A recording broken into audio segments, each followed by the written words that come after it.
Anda sedang mendengar Shock Podcast. Shock. Selamat datang, selamat mendengar ke podcast Kerusi Goyang. Kerusi itu tidak selalunya kukuh, tidak selalunya utuh. Kadang-kadang ia bergoyang juga. Kerusi Goyang mengupas isu-isu semasa masyarakat supaya menjadi iktibar dan panduan untuk kita. Kerusi itu tetap bergoyang.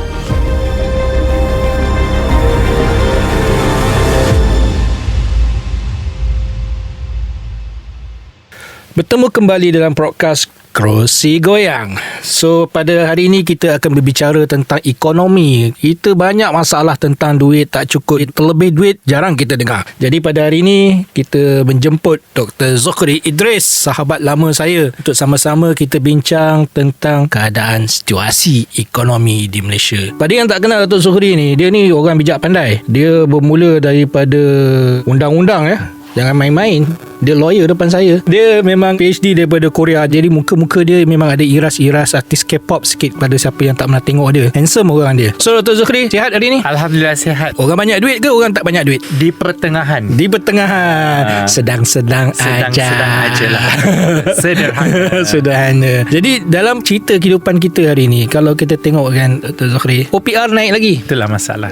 Itulah masalahnya. OPR naik, jadi semua benda naik. Orang yang ambil flexi loan, dia akan terkejut tengok tiba-tiba dapat notification. Kadang-kadang bayar tu mula-mula RM2,000 aja. Tiba-tiba bulan ni nak kena bayar RM3,000. Mencekam kehidupan kita. Ke arah mana ekonomi Malaysia ni, Dok? Pertamanya, itu satu soalan yang bagus lah. Sebab kalau kita lihat perjalanan ekonomi ni, kita nak tengok apa itu value creation. Apa yang ekonomi boleh bagi kepada kita dan apa yang kita boleh sumbangkan balik kepada ekonomi. Sebab ekonomi ni dia works in cycle kan. Dia satu putaran. Kalau tidak ada value creation, macam mana kita hendak berbelanja? Itu persoalan asasnya sahajalah. Jadi untuk menjawab soalan Dr. Zahra tu, hala tuju ekonomi negara ni, kita masih berada dalam tempoh pemulihan. Okay. And pemulihan tu belum optimum lagi ya. Kita masih struggle dalam pemulihan. Dia kalau istilah pemulihan ni untuk orang macam kita ni, kita faham tau. Tapi kalau layman ni, dia tak akan faham pemulihan ke tak pulih ke, sengsara ke, tercedera ke, dia tak faham. Bagi mereka ialah ada duit untuk berbelanja dan nilai duit itu tak susut. Sekarang ni isunya, kalau kita tengok bagaimana pun orang cerita, kalau tengok konten-konten sekarang pun kan, kita bawa RM50 10 tahun dahulu dengan sekarang, troli makin lama sepatutnya bukan penuh troli tu. Saya rasa kita kena ubah konsep troli. Kita kecilkan troli supaya nampak barang penuh dalam troli. So macam mana tu survival masyarakat ketika ni? Duit makin susut, barang makin mahal. Betul. Ini sangat situasi yang mencengkam lah. Sebab macam saya katakan tadi, COVID 2 tahun ni kita tidak pulih lagi. Dalam keadaan kita tak pulih lagi tu, macam-macam insentif ataupun contohnya OPR yang naik itu, dalam keadaan kita tidak pulih lagi ya ekonomi isi rumah kita. Jadi inilah sebenarnya masalah yang kita hadapi dalam kita nak meningkatkan kembali tabungan isi rumah tu. Tetapi dengan insentif-insentif OPR ni, dia semakin menghakis duit kita dan kita lihat dia sebenarnya pun tidak meningkatkan kuasa membeli kita. Tapi kita juga kena berhati-hati ya doktor, sebab kita tengok di sini pecahan masyarakat itu sendiri. Sama ada RM50 ini bernilai atau tidak pada B40, pada M40, pada T20 dan sebagainya. Jadi kita tak nak confuse di sini. Sebab saya bagi satu contoh ya. Kita baru sambut Aidilfitri baru-baru ni. Right? Kalau kita lihat di banyak gedung-gedung pakaian Aidilfitri, banyak yang tidak terjual. Baju Melayu, baju kurung. Ada sampai masuk berita sekalipun bahawa peniaga-peniaga kita ni katanya sendu dalam istilahnya. Orang just lalu lalang dan cuci mata. Tapi kita juga dikejutkan bagaimana pakaian-pakaian Aidilfitri yang eksklusif daripada brand, daripada tailor tukang jahit terkenal ni habis sekelip mata. Jadi kita tak faham kenapa baju Melayu yang harganya RM1,500 terjual, baju Melayu yang harga RM50, RM100 tidak terjual. Jadi di sinilah kita lihat sebenarnya pecahan masyarakat, jurang tu makin melebar dan makin besar. Kuasa membeli untuk orang B40, M40 macam saya yang nak ke B40 macam doktor ni M40 ke T20. Jadi itu dah masuk pecahan lain daripada kasta lain. Jadi di sini sebenarnya masalah yang kedua adalah kita lihat bagaimana jurang ekonomi masyarakat tu semakin melebar. So maksudnya yang kaya bertambah kaya, yang miskin tambah miskin. Ya, dan kelas pertengahan semakin mengecil. Kelas pertengahan semakin itu mengecil. indikator yang baru selepas COVID. Kalau kita tengok tujuan dinaikkan OPR ialah untuk mencegah lah istilahnya, mencegah inflasi daripada terus naik. Ya. Iaitu basic ekonomi. Orang macam kita mudah faham, orang lain dia tak faham. Kerana dia merasakan naik terus kena bayar lebih. OPR dinaikkan supaya kita mengawal pembelanjaan. Itu basic knowledge of economy. Ya. Mengawal pembelanjaan supaya inflasi itu boleh menurun. Tetapi untuk golongan yang seperti mana Dok katakan, golongan B40, M40, necessity barang itu tak sama dengan necessity T20 yang cerita tadi itu. Betul. T20 punya necessity bergaya anggun, cantik, menarik, the boom. Tetapi untuk B40 ialah sekadar what I can put on the table. Itu juga berbelanja bagi mereka. Ya. Jadi pembelanjaan ini, kalau gaji bagi situasi sekarang ni, orang mengatakan gaji tak naik, harga barang naik. Bagaimana logiknya untuk kita nak put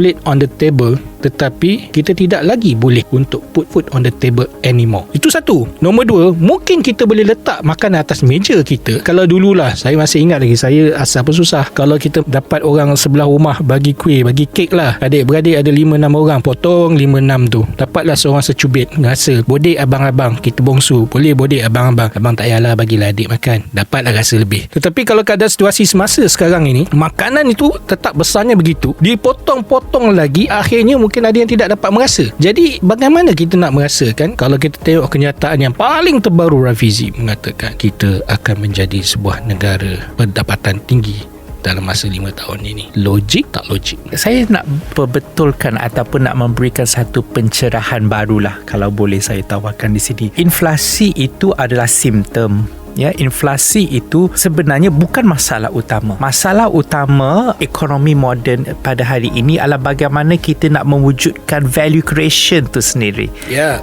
Itu kita punya kena mindset. Macam mana kita nak meningkatkan pendapatan individu, pendapatan isi rumah dan juga pendapatan keluarga. Kerana ini sebenarnya yang menjadi pokok asasnya. Kita kurang berbelanja sebab pendapatan tidak tinggi. Ya. Jadi persoalannya, macam mana kita nak tingkatkan tabungan kita dan pendapatan kita. Value creation itu sendiri.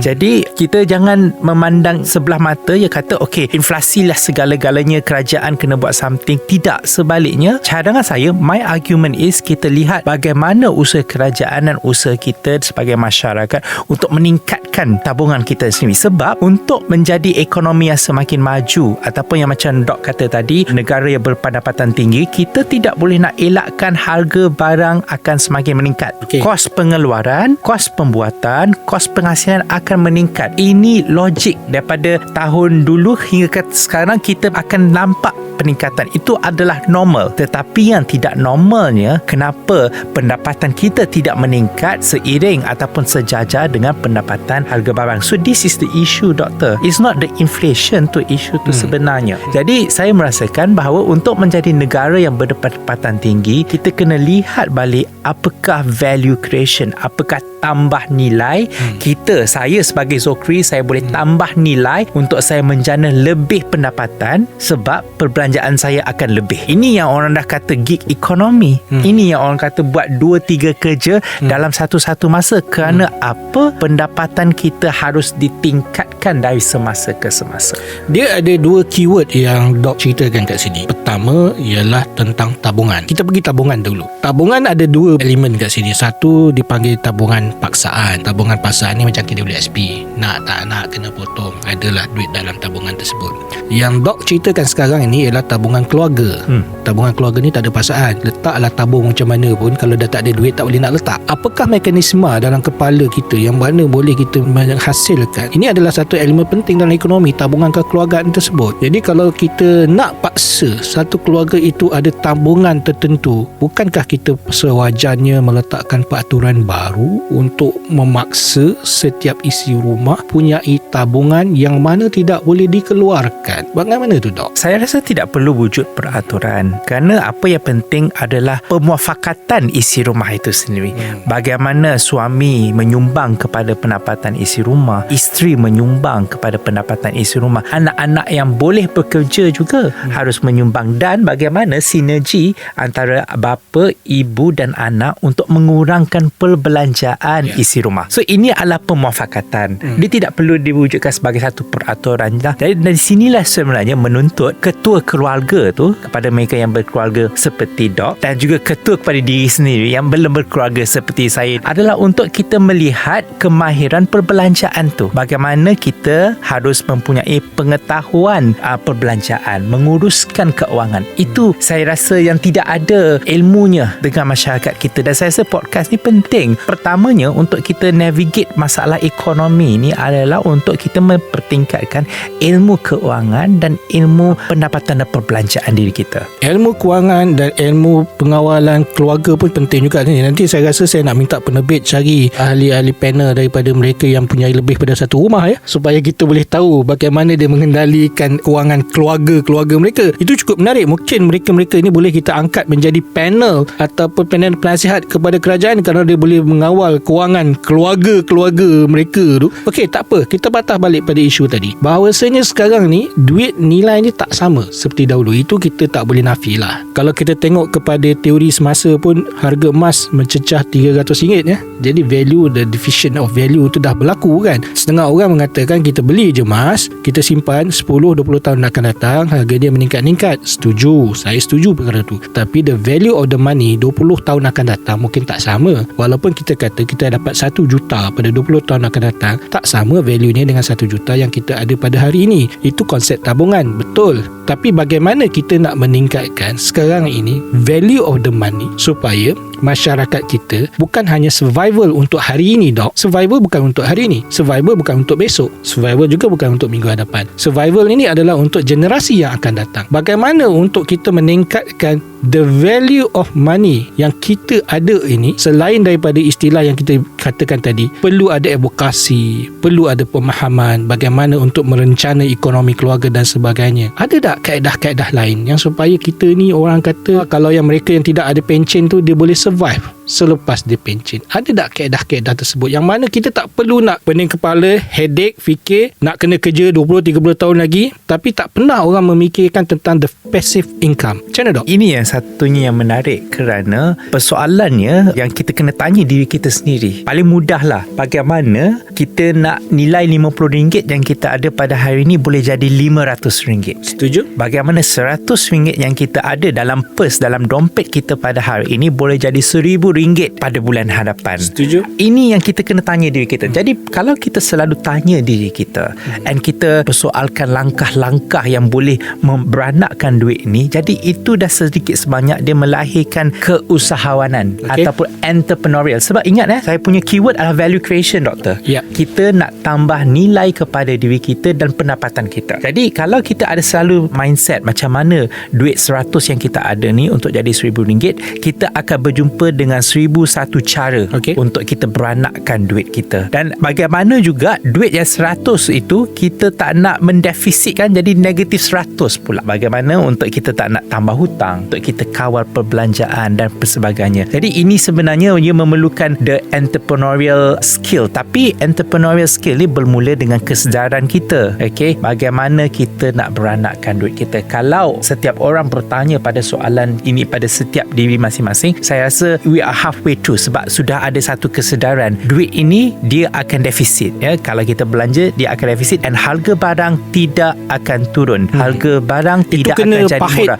Pahat dalam kepala kita, harga barang tak akan turun. Yes. Dan itu kita tak boleh lihat sebagai satu benda negatif, sebab memang normalnya harga barang akan meningkat. Kenapa, Doktor? Saya bagi contoh dia saja logik lah. Kita tak nak bagi teori-teori ekonomi. Semakin lama daripada tahun ke tahun, manusia semakin ramai. Manusia Malaysia semakin membiak populasi meningkat, pada masa yang sama resources ataupun orang kata sumber asli, sumber makanan semakin menurun. So kita boleh bayangkan keperluan daripada manusia ni meningkat, tetapi pembekalan daripada sumber ni menurun. Dari situ kita dah tahu dah, we will have a big problems in the future. Ya, supply and demand dia berbeza lah. Populasi manusia meningkat, right? Dengan kita kejutkan dengan climate change lah sebagainya, jadi lagi macam memburukkan lagi keadaan. Jadi kita kena faham harga barang akan terus meningkat dari semasa ke semasa. Okey, saya boleh setuju kat situ kerana benda tu orang kata sesuatu yang logik, rational. Kita tak boleh nak buat apa-apa. Populasi kita berubah, dunia semakin mengecil dan kita nak letakkan kita punya supply pun dalam keadaan yang tertekan ketika ini. Ada perang lagi tertekan, lagi masalah. Tetapi saya teringat konsep tabungan ni, balik pada keyword kita tabungan ni. Dulu kerajaan melaksanakan konsep contohlah ASP. ASP ni adalah satu konsep tabungan supaya masyarakat, terutamanya warga negara, dapat menyimpan, menyalurkan sedikit wang ke dalam ASP dan pada ujungnya dia akan mendapat setiap tahun orang kata bonus daripada situ, maka ada lebihan berbelanja di situ. Konsep yang cukup cantik. Tetapi perubahan zaman menyebabkan kita fikir menunggu 1 tahun untuk mendapat kelebihan wang itu adalah satu sengsara kerana with the new value of the world, everything need to be quick and fast. Jadi boleh atau tidak, kalau kita ataupun terutamanya kerajaan boleh menghasilkan satu mekanisme baru, maknanya konsep tabungan with the quick draw, meaning that dia boleh mendapat passive income itu bukan lagi menunggu untuk setahun, tetapi menunggu 8 sebulan dia sudah dapat. Jadi orang pun akan memikirkan, bagusnya tabungan kerana ada surplus di situ. Boleh atau tidak boleh kerajaan melaksanakan perkara sebegini? Dari segi teori ekonomi tidak feasible, tidak boleh, kerana sesuatu simpanan tu dia harus matang, dia harus kukuh untuk dia tambah nilai kepada pelabur ataupun kepada yang mencarum dalam sesuatu skim itulah. Dan saya kena juga bersikap objektif kepada kerajaan dan juga peminjam bahawa faedah pelaburan ini tidak boleh kita tuai dalam masa yang singkat. Dia tidak akan ada pertambahan nilai yang signifikan, tetapi penuaian ini akan hanya boleh dilakukan bila ia sudah matang. Dan dari situ kita nampak nilai kita sebenarnya. Jadi jangan kita macam tanamkan dalam diri kita, apa yang aku labur hari ni aku nak bayar bulan depan. Itu adalah tempoh jangka pendek. Itu adalah pemikiran yang singkat. Saya akui kehidupan kita semakin mencengkam, ekonomi kita semakin merencam. Itu saya akui.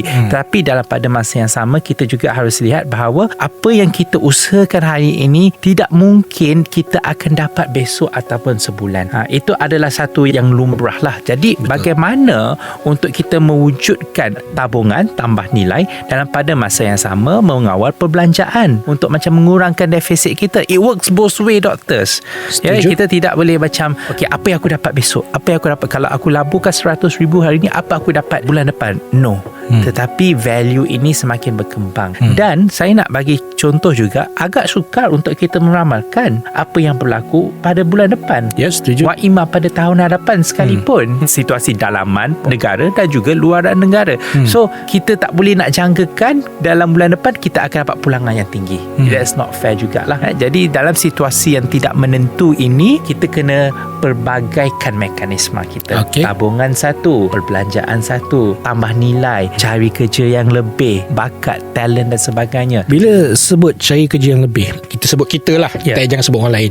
Kita membesar di luar negara, bagi kita adalah satu perkara yang biasa. If kita dengar orang tu I have 2 jobs, 3 jobs, benda yang biasa di luar negara. Tapi di Malaysia ni kita jarang dengar I have another job. Jadi bila sebut tu, suasana kita ni sudah berbeza. Template kita is not the same template yang kita ada 5-6 tahun yang dahulu. Ada template-nya 9 to 5 kalau kita tengok the way of nature or the work itself. Kita tak nak berfikir more than that. Kita pun rasa because of the culture diri kita tu, terutamanya kita orang Melayu ni, culture kita ni, kita masih lagi meletakkan keluarga sebagai keutamaan. Even though it's not about the luxury, kehidupan yang lebih selesa, tetapi being there with the family is something more important rather than you seek for more money. So ini pun ada satu template yang agak sukar untuk kita ubah. Maknanya sikap kita bahawasanya kita harus kekal kepada template yang sedia ada daripada kita merubah kepompong pemikiran kita untuk mendapat lebih lebih menjana pendapatan. Bagi orang, menjana pendapatan ini adalah satu yang secondary, tetapi bagi zaman sekarang, menjana pendapatan itu is a compulsory, benda yang harus ada. Tanpa ada penjanaan pendapatan, keluarga kita is will be so static. Begitu dia lah bagaimana tok nenek kita, begitulah akan datang 5-6 tahun generasi akan datang. Ini adalah template yang perlu kita ubah. Itu yang pertama. Nombor dua, dalam keadaan ekonomi yang sekarang ini yang sedia ada, how many job creation yang kita boleh create yang menyebabkan orang lain boleh nak bekerja? Adakah kerja-kerja yang kita ada di Malaysia ini adalah kerja-kerja yang fleksibel? Adakah kerja-kerja yang kita buat sekarang ini adalah kerja-kerja yang menjana pendapatan? Back to your main point tadi, Dok mengatakan kita harus to be entrepreneur. What's the meaning of entrepreneur? Akhirnya bila orang salah faham tentang entrepreneurship, orang mengatakan akhirnya semua orang berniaga, dan kita lihat di tepi jalan tu ramai juga menjual nasi lemak. Tapi akhirnya penjualan nasi lemak itu tidak menjana pendapatan kerana salah faham konsep entrepreneurship tu. Any comment about this, Dok? Pertamanya, saya tidak rasa pertukaran mindset ataupun budaya ini adalah sesuatu yang negatif. In fact, bila kita cakap sekarang ni pun sebenarnya sudah banyak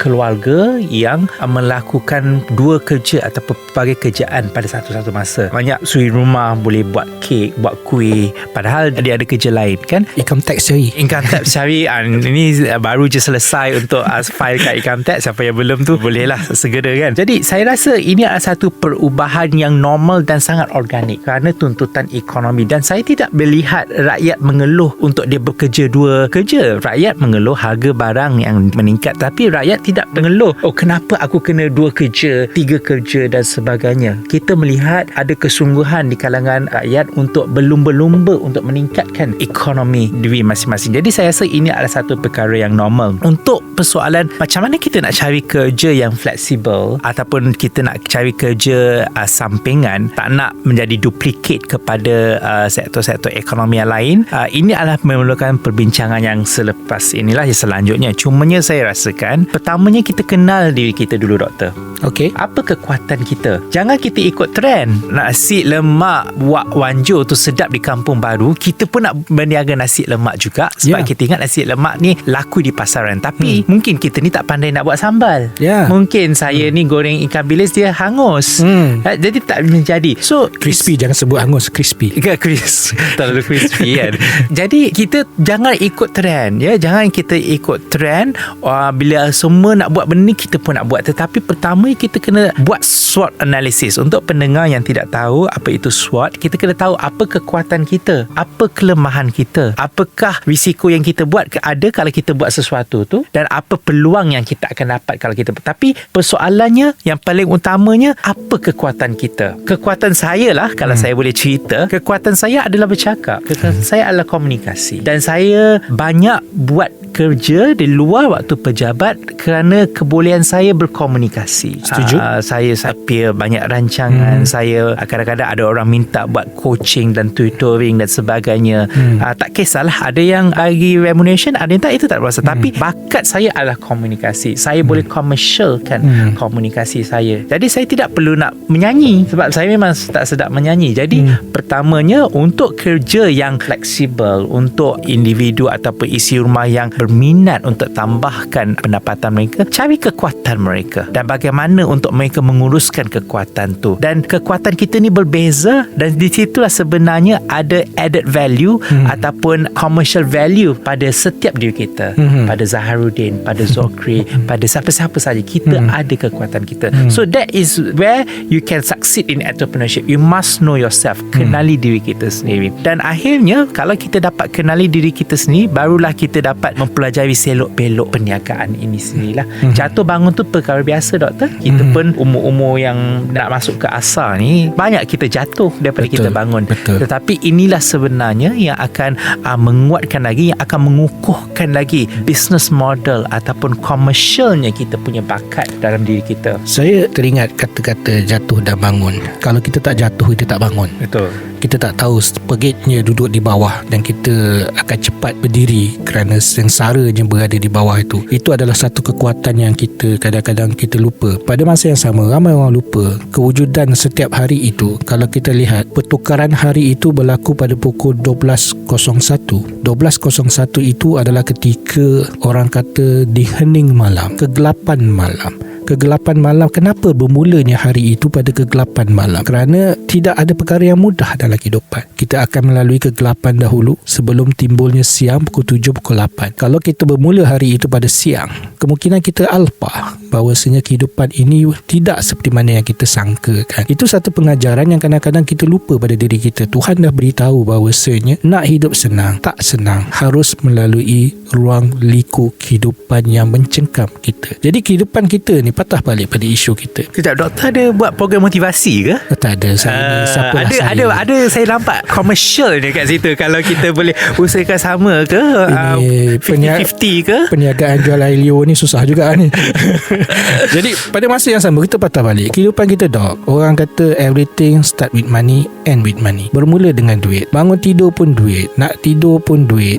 Orang kata sampai mati pun perlu duit. Tidak ada benda yang percuma. Tanpa ada duit kita tak hidup sebenarnya. Tapi sekarang persoalannya, bagaimana untuk orang-orang biasa ini mempertingkatkan duit yang ada dalam poket. Walaupun kita sekarang dah cashless lah, tapi kalau cashless pun kalau dalam akaun kosong tak guna juga kan. So how you want to do that? Something that evocation saya rasa macam terpinggir. Kalau kita lihat entrepreneurship knowledge subjek kat uni memang melambak, tapi berapa ramai di antara kita ni yang can be a good entrepreneur? That's one big question. And number two, berapa ramai daripada kita yang want to take risk to be in the entrepreneurship, yang sanggup meninggalkan kerja-kerja biasa untuk menyaut cabaran dan menjadi orang yang lebih jitu, berjuang untuk mentingkatkan ekonomi dirinya. Jadi persoalan yang ketiga sebenarnya adalah risk. What is the risk? Sebenarnya dalam suasana semasa ni di Malaysia ni, kita seolah-olah mencampak orang ke dalam lautan untuk berenang. If you good, you survive, you can swim, you can be at the shore. Tapi masalahnya berapa ramai di antara kita menyediakan pelampung-pelampung untuk mereka survive dan reach the shore. Di mana masalah kita sekarang? Kita nak rakyat berjaya, rakyat independent. Pada masa yang sama, what is the solution that we give to them? Saya rasa pelampung tu ada. Mungkin tidak cukup kerana seperti saya katakan tadi, populasi semakin meningkat, graduan SPM, STPM dan universiti semakin meningkat. Jadi pelampung ataupun peluang-peluang khusus dan pekerjaan ini mungkin tidak mencukupi kepada semua. Itu yang pertama. Keduanya juga, mungkin kita tidak tahu pelampung ini wujud dan macam mana kita hendak mendapatkan pelampung tu. Betul. Pelampung tu ada. Tapi macam mana kita boleh dapat tu, ini satu gap yang kita kena perhalusi bersamalah. Maknanya dalam istilah modernnya mismatch. Dia lain. Saya nak yang ni tapi tak ada yang ni, tapi mismatch ada jodoh yang lain. Itulah masalah Gen Z sekarang ni. Jadi itu masalahnya. Pelampung itu ada tapi kita tak tahu nak dapatkan. Pelampung tu ada tapi tidak boleh pergi kepada kita. Dan di sinilah sebenarnya saya sebagai pembuat polisi ni, kita melihat kepada how we narrow the gap dalam sesuatu pelaksanaan. Insentif dah ada, inisiatif juga dah ada, tetapi bagaimana kita nak meningkatkan keberhasilan itu adalah bagaimana kita pembuat polisi seperti saya ni untuk mencari the bridging factor antara satu perkara yang lain. Jadi untuk menjawab soalan doktor itu, sebenarnya pelampung tu dah ada, cumanya dia melibatkan kerjasama semua pihak ya. Yang nak cari pelampung tu pun kena mencari, yang sediakan pelampung tu pun kena cari juga orang yang memerlukan pelampung. Dan perlu ada satu platform ataupun medium untuk kita sama-sama berjumpa di tengah, meet at the middle ground. Tapi doktor ada cakap bukan semua orang boleh jadi entrepreneur, bukan semua orang boleh jadi usahawan. Betul, itu adalah satu teori yang betul. Jadi saya cadangkan juga di peringkat remaja ataupun pendidikan tinggi adalah pengenalan bakat kita sendiri. What is our strength? Apa kekuatan kita? Dan kita asahkan bakat kita itu. Dan kita kena happy dan gembira dengan bakat kita itu. Sebab ini satu anjakan paradigma lah. Mungkin ini akan menang sedikit perdebatan di luar. Bagi saya, we have done it wrong all this while. Sebab dalam sistem peperiksaan, semua kena dapat sempurna. Barulah seseorang tu dikategorikan pelajar cemerlang. But am I not good in maths? In fact, never been good in maths. Saya tu ambil law. Itu sebab saya ambil law. Tapi alhamdulillah saya menjuarai law itu sendiri. Sejarah, komunikasi, penulisan saya juara. Jadi di sinilah sebenarnya kita perlu satu anjakan baharu bahawa kita harus fokus kepada kekuatan kita. Dan kita harus kembali kembangkan kekuatan kita supaya kekuatan kita itu boleh menjadi pertambahan nilai, dan pertambahan nilai itu akan dikomersialkan. Kalau di peringkat universiti kita boleh buat kursus-kursus ataupun coaching dan mentoring, bukan ceramah. Ceramah ni kita pergi lalu kita balik, kita dah lupa. Tetapi adalah coaching yang berterusan tentang pengenalan, pengendalian dan pengembangan bakat ini. Saya rasa things will be changing in the future sebab masing-masing tahu apa yang kita nak buat dengan diri kita sendiri. Alright. So let's recap the discussion that we have today. Ekonomi memang akan mencengkam kita. Kita tak akan boleh nafikan benda itu. Harga barang tetap akan naik. Nak dapat harga barang turun tu, orang kata it could happen, tapi agak sukar. Jadi apa yang perlu kita laksanakan is add the value for the money. Okay, that's one thing. Number two, something that Doc mention tadi ialah untuk add the value tu kita kena pelbagai. Dalam pelbagai tu kita harus mengenal bakat kita. Daripada mengenal bakat kita itu, mungkinlah kita boleh menjadikan bakat kita ni sebagai sumber sampingan dalam kehidupan kita. Kenal pasti bakat. Tapi saya agak menarik bila kita cerita pasal education wise apa semua. Saya rasa di Malaysia ni pun kita ada ujian-ujian personality. Tetapi ujian-ujian personality itu macam orang kata ambil ujian dan that's it. Dan kita sebenarnya kita tak segregate. After we have the personality test, kalau kita nampak orang tu mempunyai bakat-bakat tertentu, kita tak polish. That's the main problem that we have right now in Malaysia. Maybe Menteri Pendidikan harus dengar benda ni. Maknanya kita ada ujian tersebut, tapi ke mana arahnya kita bawa? Kalau dia punya bakat seperti mana Dr. Zuhri ada bakat tentang the way of convincing people, meyakinkan orang punya bakat untuk communication ini, patutnya kita ada special class for that yang boleh kita garap dan menjadikan dia. Mungkin sekarang ni the best way is how to be the narrator, the content for a certain media sosial. Itu adalah salah satu another job creation yang boleh kita cipta. Boleh setuju dengan saya? Setuju. Jadi pada masa yang sama, keluarga juga harus mempunyai tanggungjawab. Keluarga harus tanggungjawab, perlu ada tabungan-tabungan tertentu. Tanggungjawab ini adalah tanggungjawab orang kata it's not urban compulsory, but it's something that you push yourself to do it. Boleh setuju kat situ? Setuju. Jadi untuk menjana ekonomi ini semuanya bermula akhirnya adalah pada diri kita. Kalau kita meletakkan nilai wang itu RM50, itu di mana yang kita melihat RM50 di mata kita, itulah dia. Tetapi kalau kita menilai RM50 itu di mana kita menilai susah perit usaha kita untuk dapatkan RM50, itulah nilainya juga. Mungkin RM50 pada T20 adalah satu benda orang kata istilahnya dia celah gigi saja. It's nothing for them. Kerana itu kalau balik kepada teori yang Doc berikan hari raya baru ni, it's nothing for them to get 2,000, 3,000 dress because the value for them is mungkin RM50. Orang yang lain mungkin melihat 2-3 ribu ni boleh buat banyak benda. That's the thing. So the value of the money is at your own eyes. Boleh setuju kat situ? Setuju. Jadi kita harus meningkatkan ekonomi kita. Last word, Doc. Apa nilai RM50 pada zaman sekarang ini? Saya rasa persoalannya macam mana kita nak tambahkan nilai RM50, dan itu bergantung kepada diri kita sendiri dan juga usaha masyarakat dan kerajaan. Tapi saya rasa we are not at the end of the tunnel. Alright, situasi yang mencengkam sekarang ini sebenarnya menguatkan lagi jati diri kita sebagai seorang manusia, kekuatan kita sebagai seorang insan. Apa yang penting adalah kita terus bergerak ke harapan. Saya nak bagi analogi terakhir sebelum kita tutup. Seorang buta, dia sebenarnya dia tidak nampak warna, dan dia sebenarnya dia tidak tahu pun warna itu warna apa, melainkan orang yang celik seperti Doc mengatakan itu apa yang kau nampak itu adalah warna hitam. Dan apabila kita mengatakan warna hitam, disebabkan dia tidak punya ilmu pengetahuan, dia sekadar percaya itu adalah warna hitam. Mungkin yang dia lihat itu putih, tapi kerana dia tidak ada perbandingan untuk melihat benda itu putih, maka dia hanya percaya apa yang ada di sekelilingnya. So saya nak mengatakan bahawa sini kehidupan kita pun begitu. Kita jangan semata-mata percaya pada apa yang orang kata pada kita. I would like to take what you said. Kita harus menilai diri kita. You do the SWOT analysis terhadap diri you. What is the best that you can give to others? Jangan cepat percaya, jangan cepat melatah. Kehidupan ini tidak ada yang mudah. Kehidupan ini penuh dengan perit dan sengsara. Apa yang kita perlu buat adalah memastikan kehidupan kita lebih selesa daripada apa yang generasi kita sebelum ini, dan kita meninggalkan kehidupan yang lebih mewah untuk generasi yang akan datang. Kerana dengan perkara-perkara begitu akan menyebabkan negara kita boleh bangkit dan menjadi lebih hebat. Terima kasih Doc kerana sudi bersama saya pada hari ini. It's good discussion. Ekonomi is something that tough, tetapi kita boleh menjana ekonomi diri kita kalau kita tahu. Terima kasih. Kerusi tetap akan bergoyang.